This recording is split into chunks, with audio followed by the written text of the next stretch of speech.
But has anyone, anywhere, tried to achieve the richly tapestried impact of such a vertical garden on a more domestic scale?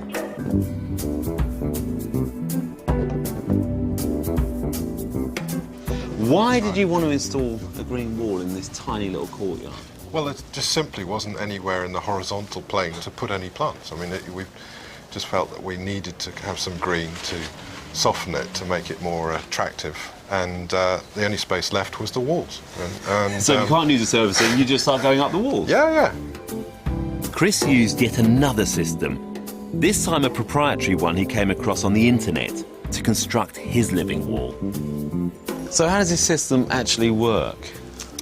Quite simple, really. It relies on water percolating from the top of the wall through this crate system. Yep. And this crate has got many different cavities in it. The plants are sat in these crates, and then water runs from the top, from a leaky hose in this position, through those crates, sort of percolates. I've got you. And is it, do you plant it up, vertically while it's hanging on the wall, or do you plant it up on the ground and then stick it up there? Well, no, this is actually planted in a greenhouse environment to propagate the plants well and to get them roots all matted together and established. Yeah. And then we put it onto the wall.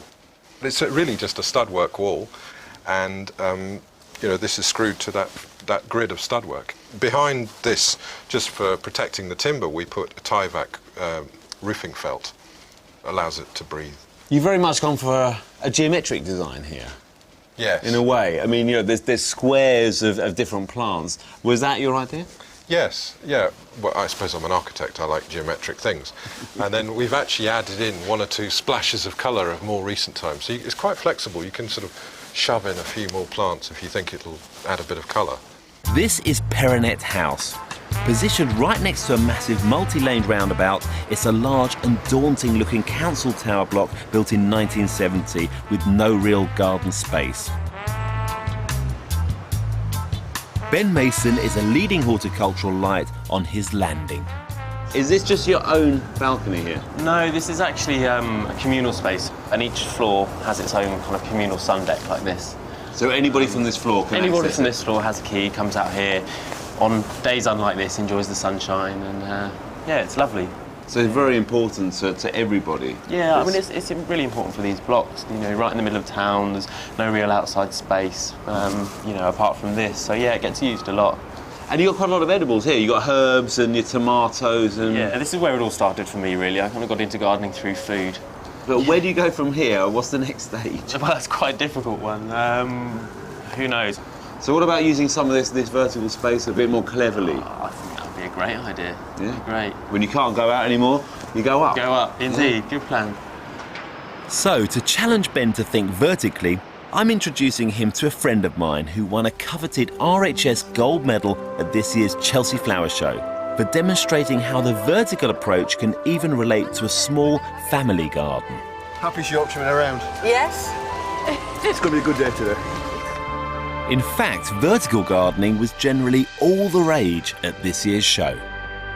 This is Mark Gregory's vision on behalf of the Children's Society, and it's incredibly practical and, as you'd expect, environmentally tactful. There's somewhere to keep the bicycles and also, of course, somewhere to put the recycling bin. But it's that catches my eye. It's a real theme this year. Why simply grow along the ground when you can plant up the wall as well? So I thought he'd be the ideal gardener to come up with a way of creating a vertical garden on a budget. Give me your hand. It's great. It's a beautiful object in its own right, I think. Yeah, it's lovely. And it isn't even planted yet. So explain how it works. Run us through it. What my bookshelf system, basically, I just wanted to do something that people can emulate. It's a kind of DIY kind of planting wall. And really what I've just used these softwood deck boards, just standard deck boards you can get anywhere, and we've stained them just to make it last longer. Yes. It's got a ply back, and really it's just a series of compartments. And then they're slightly louvered, aren't they, to hold the compost in? So when it goes upright, it won't all just fall out the front. Right, well, I'll leave you lot to it.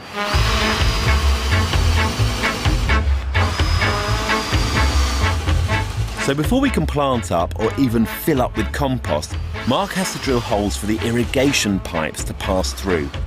He's chosen a simple drip line system that can be found in any good garden centre.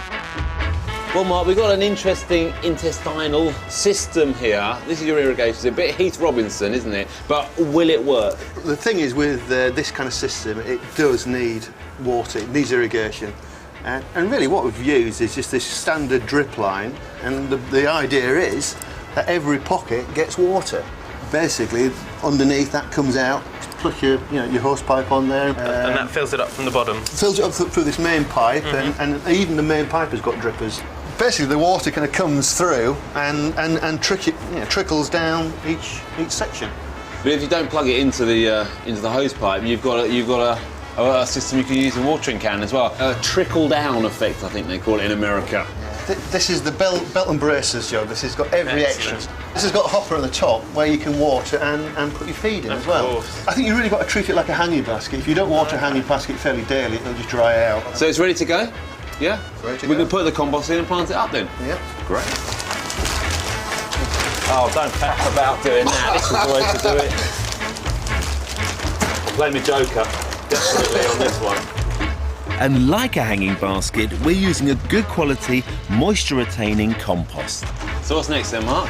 Well, we're going to cover it with a geotextile, which is this material. Oh, seems a shame to cover it up. It's so beautiful.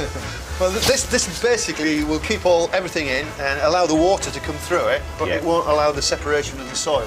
So if you leave the water on, it's all not going to just collapse on you. So I put one through my finger. Yeah.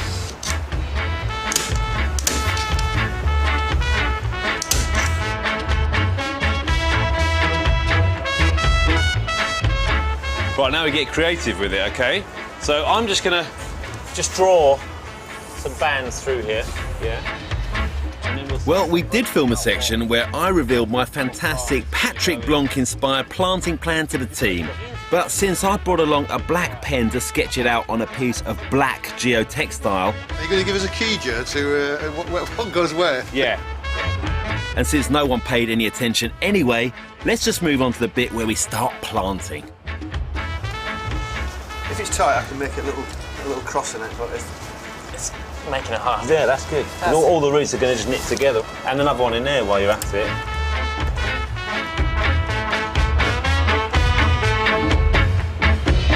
In essence, the secret of vertical gardening is to put your most drought-resistant, sun-loving plants up near the top and your damply shade-tolerant lovers near the bottom, where more of the water will collect. Are you happy with the overall? I think the creative swathes are excellent. Good direction.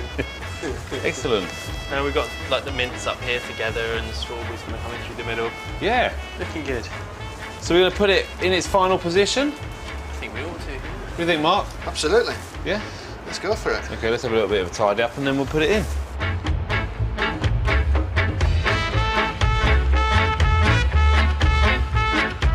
Patrick Blanc, eat your heart out, eh? We've included a variegated oregano, purple basil, and thyme, to name just a few of the herbs. Oh, and as I'm sure you all know, you can eat nasturtium leaves and the flowers. Okay, straight up, standing that up. Oh, trapped Joe. Put it down, and then I'll get out and we'll walk it back. To me, to you, to me. How many gardeners does it take to make a herb garden? Well, let's have a look at that. That's cool.